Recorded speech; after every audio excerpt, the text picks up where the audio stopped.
This is Clinton Harris, and you were 60 miles from anywhere, just like I am. I really don't even know where I am right now. I'm possibly a lot further than 60 miles from anywhere.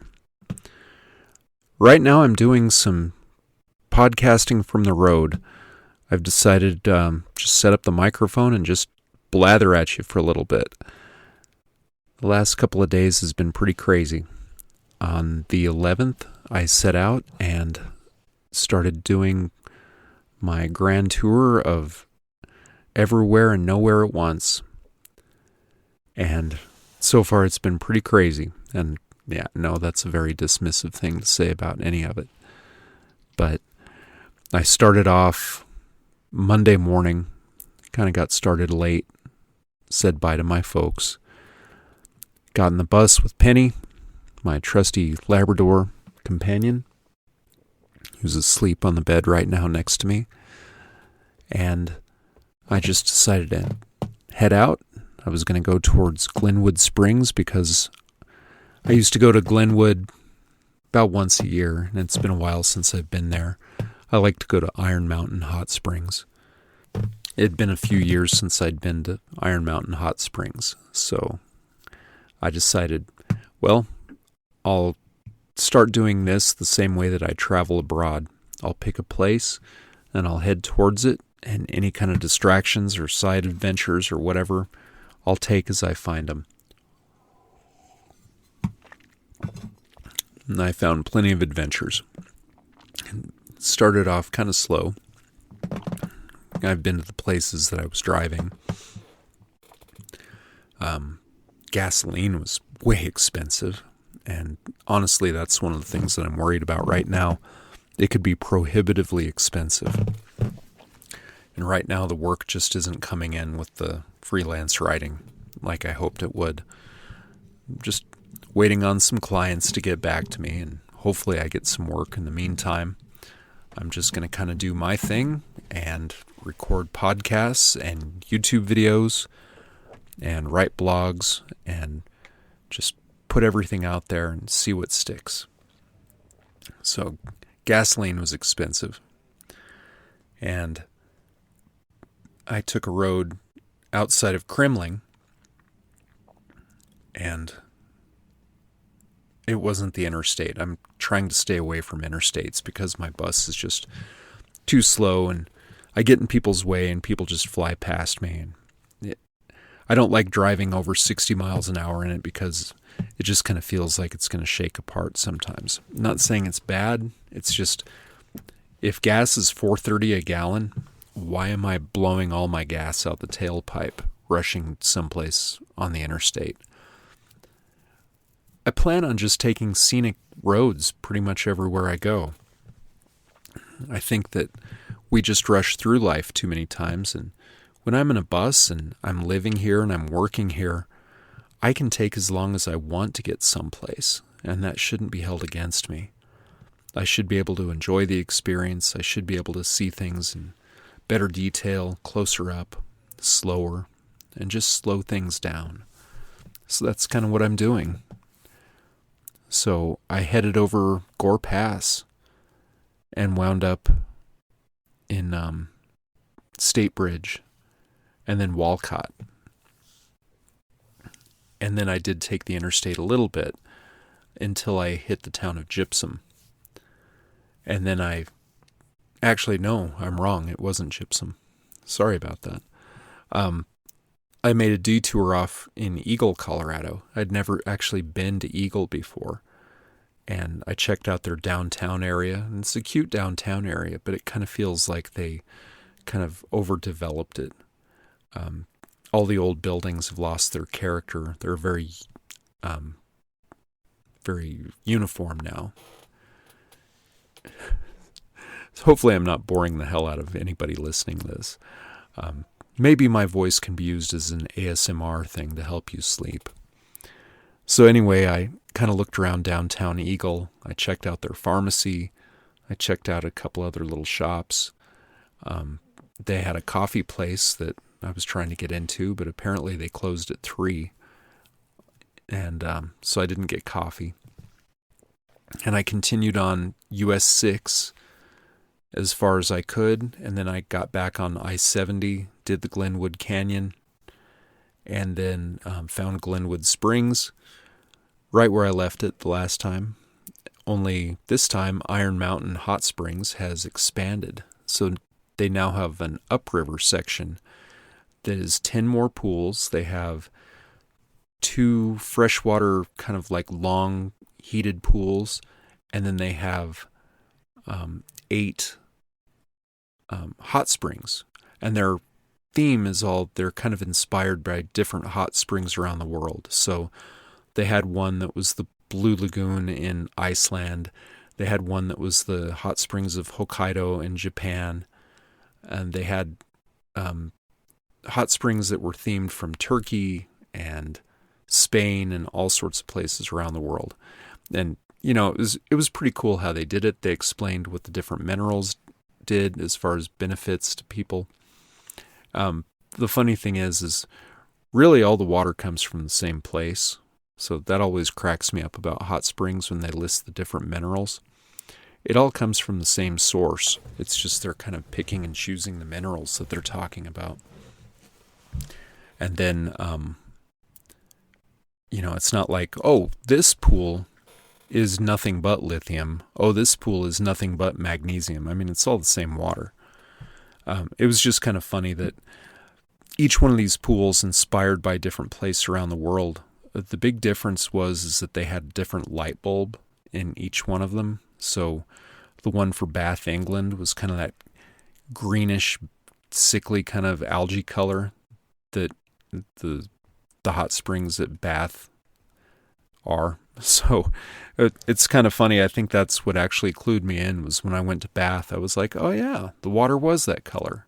And I realized that the Blue Lagoon in Iceland is that kind of very kind of teal color. And that's the color light bulb they had in that pool.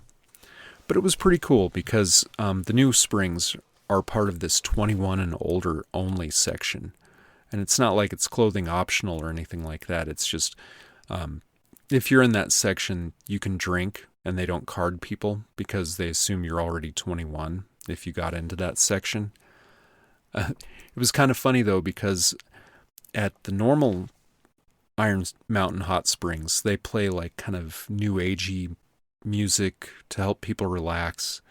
It's very quiet, very, like Enya and Clannad and different groups that are kind of new agey and mellow. And the new section was, more like, I don't know how to explain it. The best way to explain it is it was the soundtrack for Ken Burns' Civil War series. So at one point the violins are going and I'm like, I recognize this song. And then I start thinking about Letters Back Home from Elijah Hunt Rose and Sam Watkins. And I'm just like, oh my gosh, this is the actual Civil War soundtrack. So that was a little bit different. But otherwise, the people were pretty cool. There were a lot of people in the news section, and it was a little bit extra to get into it, but I figured, hey, it's my birthday. I'm going to treat myself, and I'm going to stop being so cheap about some things.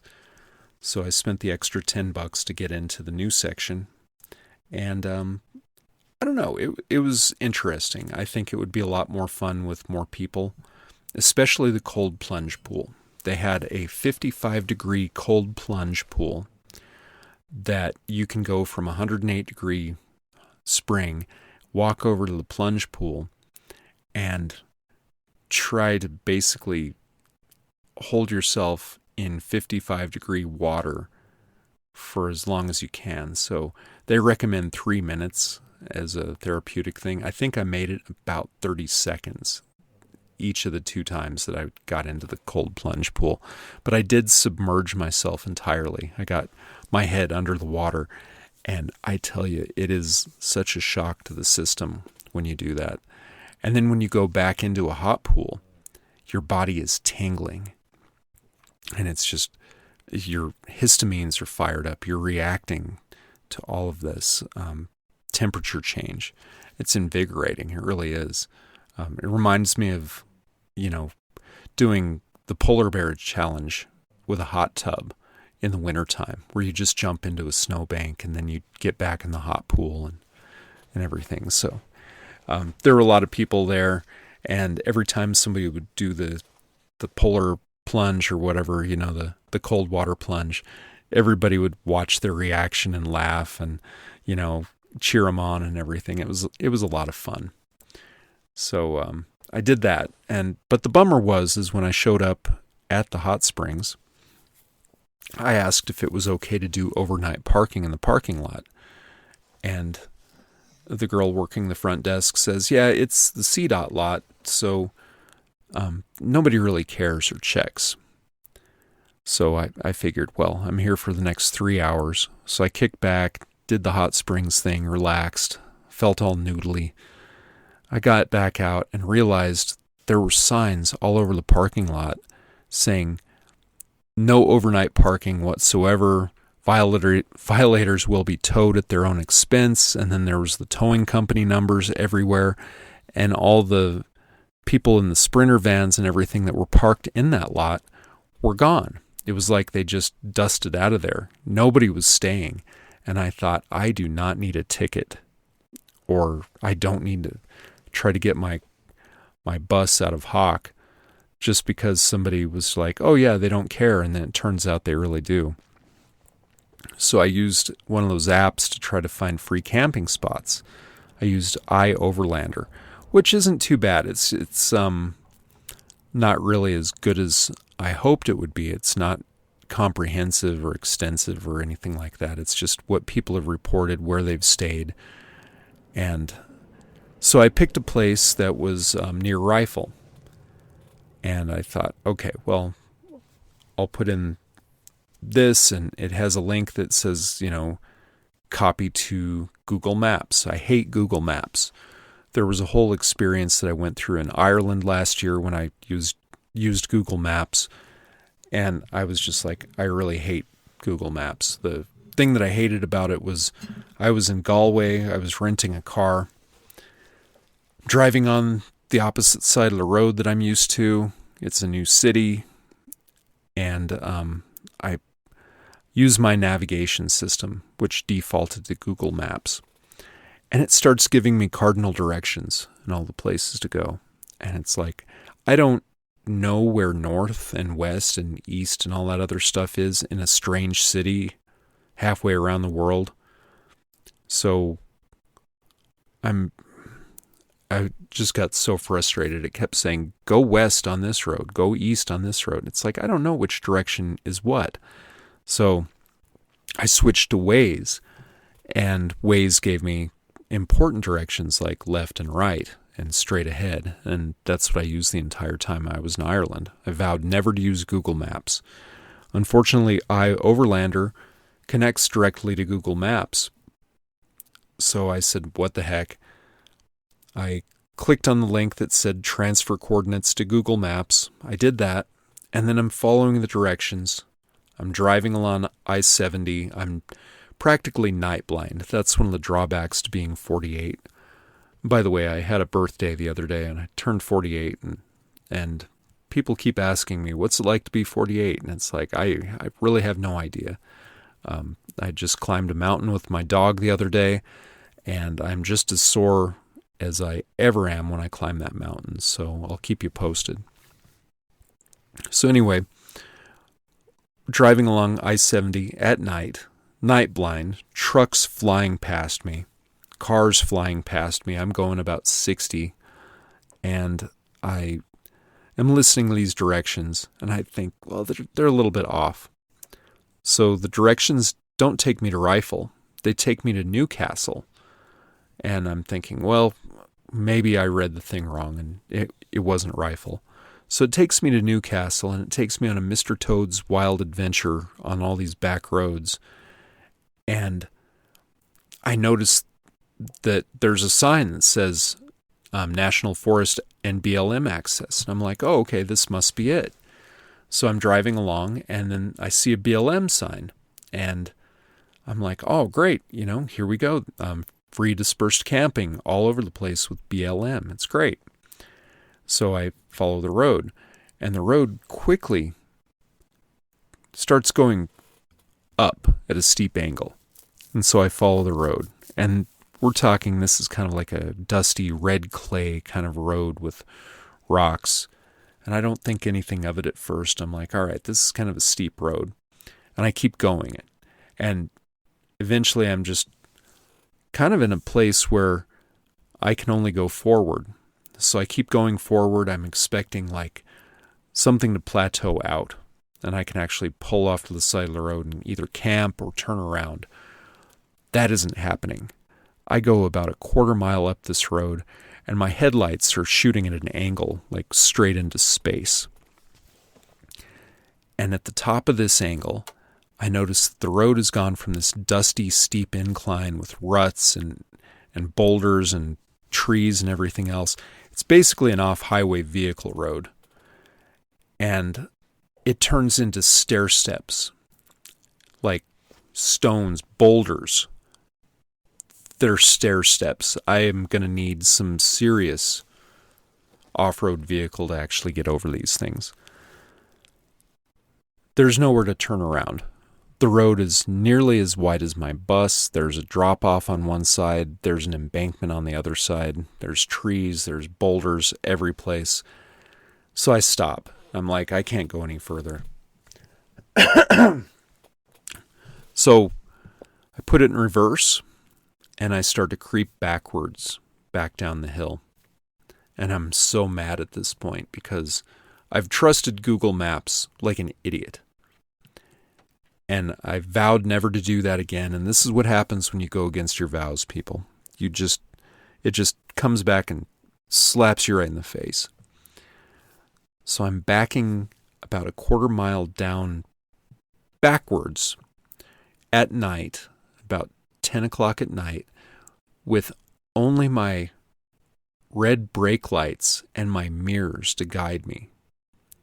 And so I just creep backwards all the way back down, quarter mile, and then I plug in some other coordinates. I'm like, it picked the wrong coordinates for whatever reason, so I physically copy and paste them into the map, and it starts to take me to Rifle, Colorado.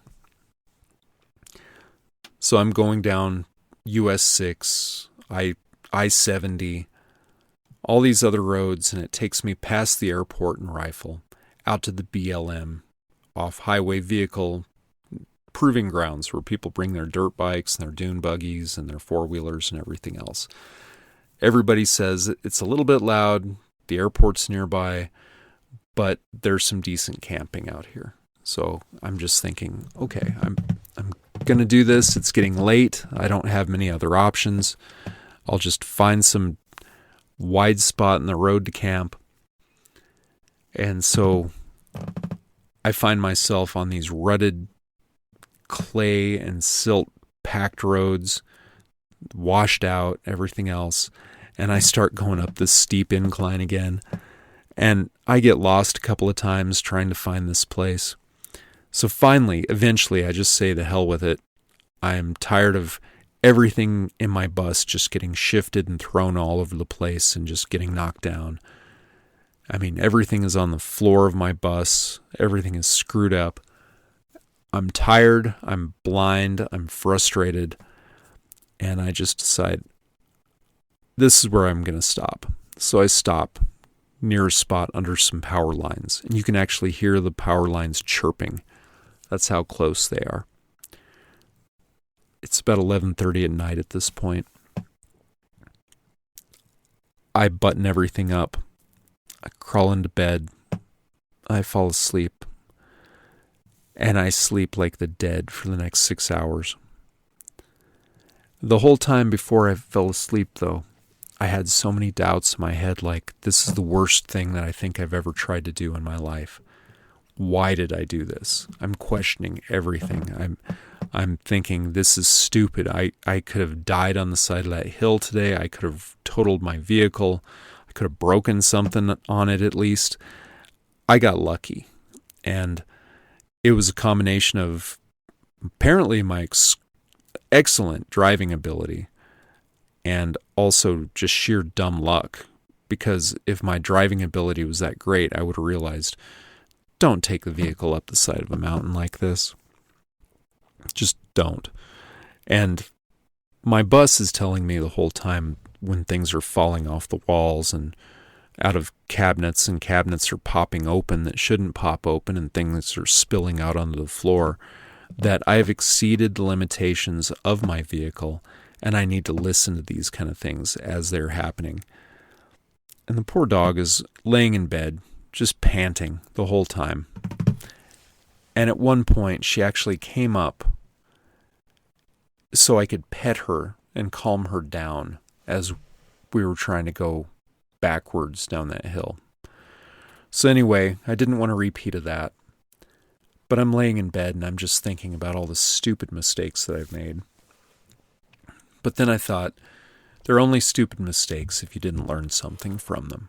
So the thing that I did learn, hold on a second.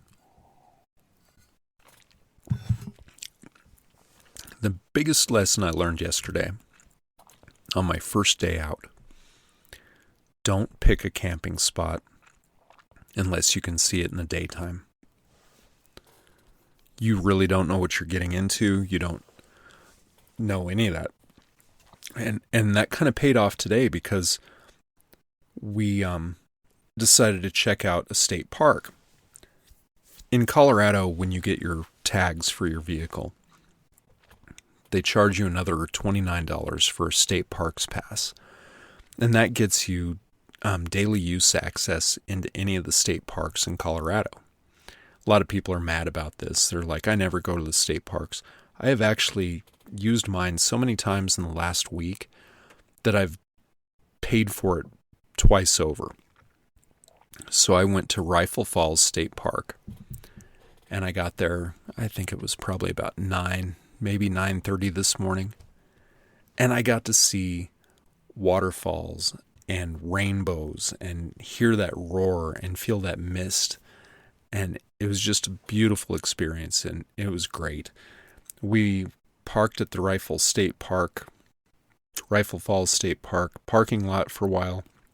Penny and I did some hiking. We went and took a lot of pictures for the blog and for the YouTube channel. And we came back, made some lunch, and then took about an hour and a half nap.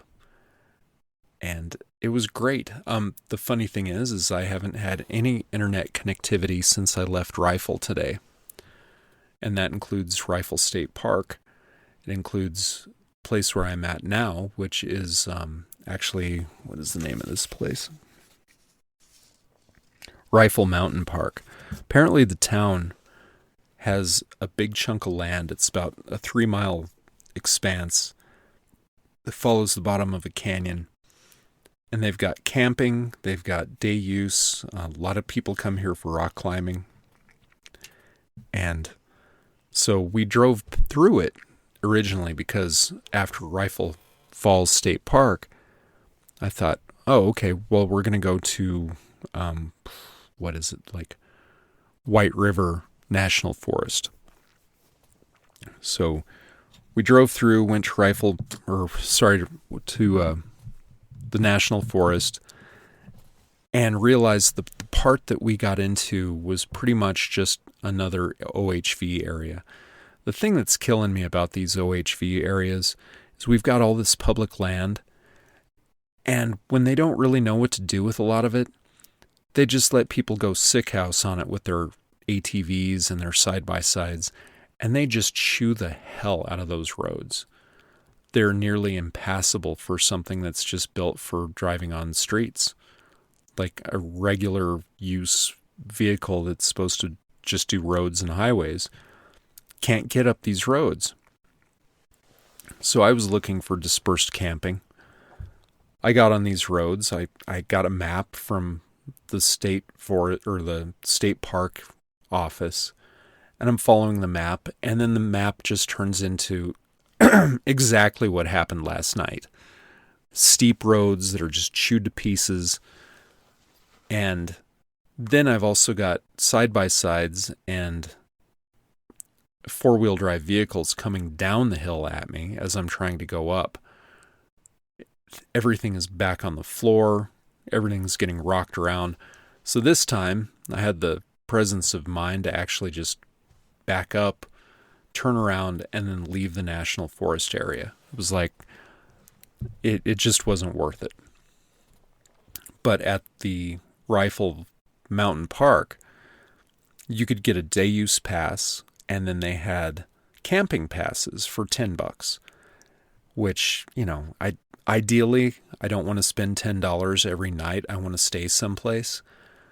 But I figured after the bullshit that I went through the night before, and then half of the morning, I was ready to just take it easy. So I got a day use pass and a camping pass and found a pretty good camping spot. So Penny and I have been here most of the afternoon. I've been doing a lot of writing. I've been working on my YouTube channel.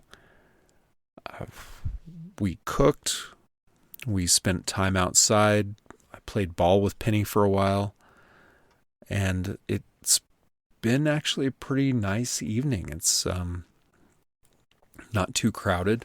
The neighbors are quiet. I'm probably making a lot more noise than they are just by talking to myself in my bus. But it's been kind of a whole thing of ups and downs. It's been challenging.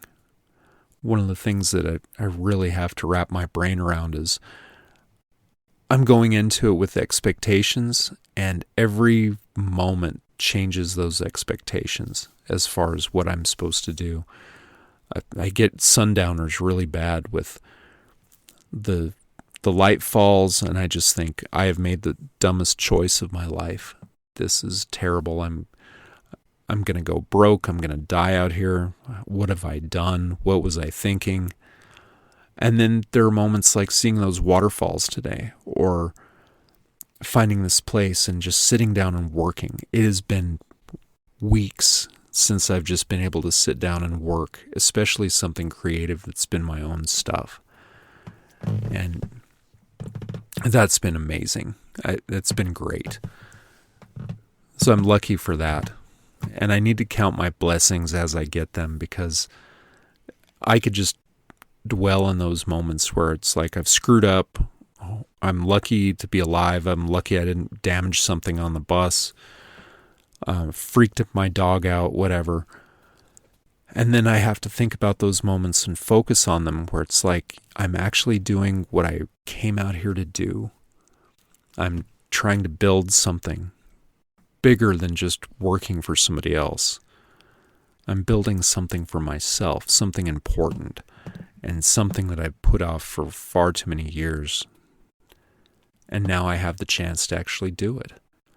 And even though I'm not getting a paycheck from that stuff just yet, I think it can grow and become something else. And I'm looking forward to that, and I'm having a good time actually building that. And I get to see things, I get to record things. It's a little bit awkward at the moment, just trying to build the videos and the YouTube channel and stuff. I feel like an idiot talking to myself, but I felt like that too with the podcasting. But I've had a couple of good fans that have been listening to me, good friends, and they're encouraging. And every time they compliment me and they say, "Hey, I listened to your podcast, I enjoyed it," it kind of makes it worth it. I didn't get too many downloads on the last episode that I published, but that's not exactly why I'm doing it. I'm kind of just doing it because I like to hear myself talk, and I like to ramble. And there's plenty of time for silence in the grave. And I think that if I am silent and I just let the world pass me by, I feel like I've wasted my time here. I feel like if I actually talk to people and I make a connection with other people, even if I've never met these people or have seen them, or it's just someone that's downloaded my show and listened to it, maybe to help them sleep, I've made a connection. And I think life is too short to not make connections with people. I made plenty of connections at the hot springs yesterday. Got to tell stories and make jokes and visit with people that I didn't even get their names. And that's always fun. I love that connection. I love meeting strangers. I like, sharing stories. I like hearing their stories mostly. I do a lot of listening when I meet people. And this whole thing has given me a chance to actually get out there and just work and just experience and just do things. And it doesn't seem like work when I'm taking pictures of beautiful scenery or my dog running around in fields or anything like that. But I don't know, it could become something that I don't even comprehend yet. It's like every day that I start out and I have expectations, and every day challenges me and every day exceeds those expectations and brings me new lessons. And if I don't accept those lessons and actually learn from them, then I'm doing it wrong. And I hope I'm actually learning from those lessons. I don't know. Time will tell. But I think I've kind of rambled on long enough tonight. If you want to help out my site, please check out my website, which is www.60milesfromanywhere.com. Click on the link that says affiliates and shopping, and you can buy all sorts of cool shit on my website or check out the affiliates and go nuts. That's about all I got tonight. I am so tired. It has been a day. It has been a couple of days. And I hope each day gets a little bit easier. And tomorrow I'll be back in contact with the rest of the world and the friends that I was supposed to message aren't going to think that I've driven off of a mountain and exploded like Toonces the Driving Cat. That's an SNL reference from the mid-90s. If you don't know that, I'm sorry. Maybe you're too young to be on this channel. So I hope you enjoy life. I hope you're kind to people that you love. And I hope you learn things from strangers other than don't accept kittens or candy out of a white van. So until next time, this is Clinton Harris, and you are 60 miles from anywhere.